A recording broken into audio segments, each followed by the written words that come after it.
Good morning, Year 4, and welcome to the final week of home learning. So looking forward to seeing you next week and carrying on with this multiplication maths in person. This is lesson 3 for Monday the 1st of March. Can't believe we're already in March.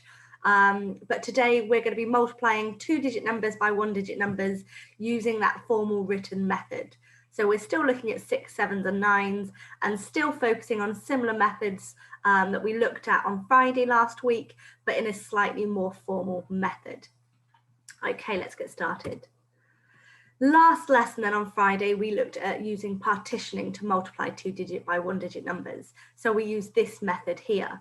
So let's just remind ourselves how we did it. We've got 33 times 7. So we had to partition 33 into 30 and 3, and we're timesing everything by 7. So if we used our our partitioning grid, we've got 30 on the top, then 3, and we're multiplying both by 7. So let's see what our answers are here.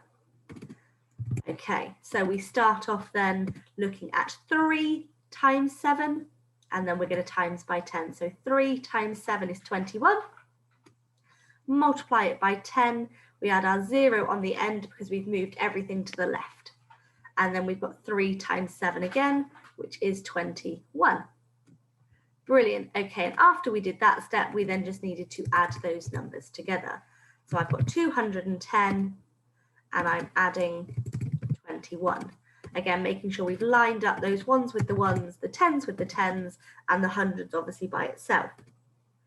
Then we add those together. 0 add 1 is 1, 1 add 2 is 3, and 2 add nothing is 2. So we had the answer 231. Today then, we're going to learn how to use the formal written multiplication method to see if we get the same answers. My first question is, do you remember what this looks like from year 3? You may have been doing home learning by this point, I'm not entirely sure, so it really doesn't matter if you don't. But we can write the same question, still 33 times 7, in this multiplication method here. And it looks very, very similar to our addition, except the sign on this side obviously is a times or multiplication side. And before we get started, Coco has some advice down at the bottom. He says, if the column product is equal to 10 or more, then I regroup and write the 1s digit here and the 10s digit here. So doesn't help us at the moment if we're not sure what to do, but hopefully it will become clear in a moment. So very similarly, when we partitioned the numbers here to work out the multiplication using the grids, we're going to do one number at a time. We start with our 7 here. And the first thing we do is multiply by the 3 above it. 3 times 7. And we know the answer to 3 times 7 is 21. 2 10s and 1 1. So we write it just like we would if we were doing column addition. So we write the 1 in the ones column and we carry that 2. And this is where Coco helps us to say if the product is over 10, we regroup it by putting the 1s digit here and the 10s digit here.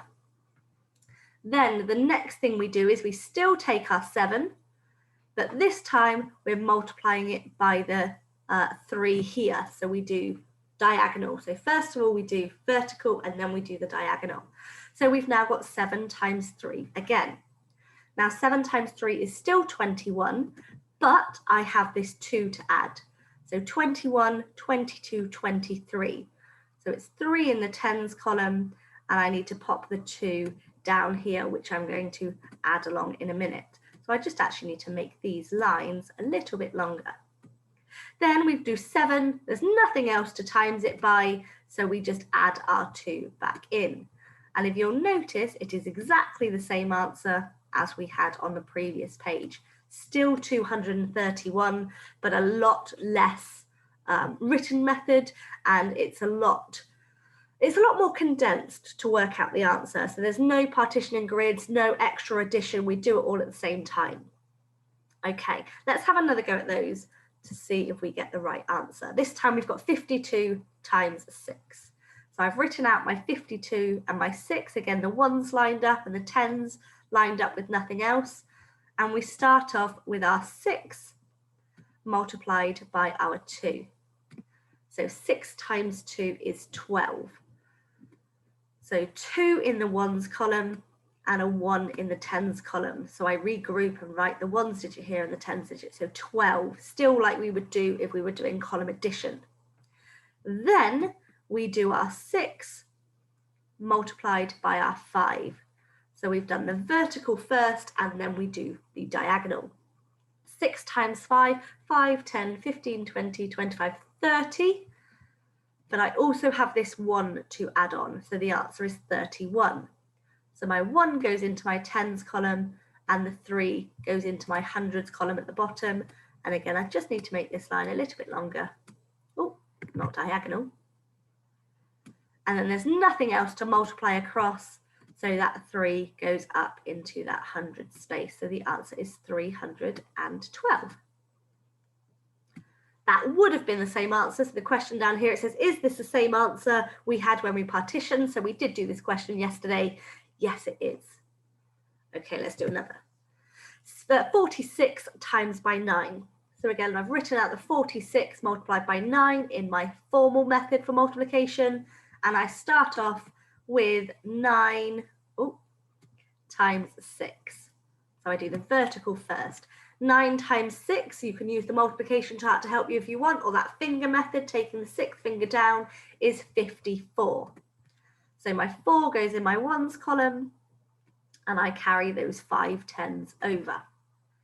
Then the next thing I do is I do the diagonal. 9 times 4. And 9 times 4, again, using that finger method, I can see 36, and you can actually see that there as well, the 4th finger down, 3 on one side, 6 on the other. So 36, but I need to add that 5. So 36, 37, 38, 39, 40, 41.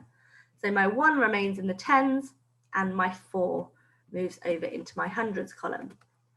And again, I just need to make that line a bit bigger. 4, so there's nothing else to multiply, and the 4 is nothing else to add to. So 414 is my answer. Okay, hopefully you can see that it's not too dissimilar to yesterday's, but like I said, in a much more condensed version. Let's do one more then. 67 times by 6. So again, 67 times by 6 written out in that formal method, and we're going to start with 6 times 7. Again, using that multiplication grid to help you if you need to. 6 6s, I know, are 36, add one more is 42.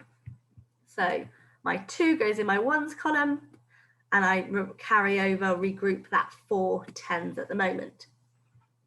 Then the second thing I do is 6 times 6, which is 36, but I need to add on this 4. So 36, 37, 38, 39, 40.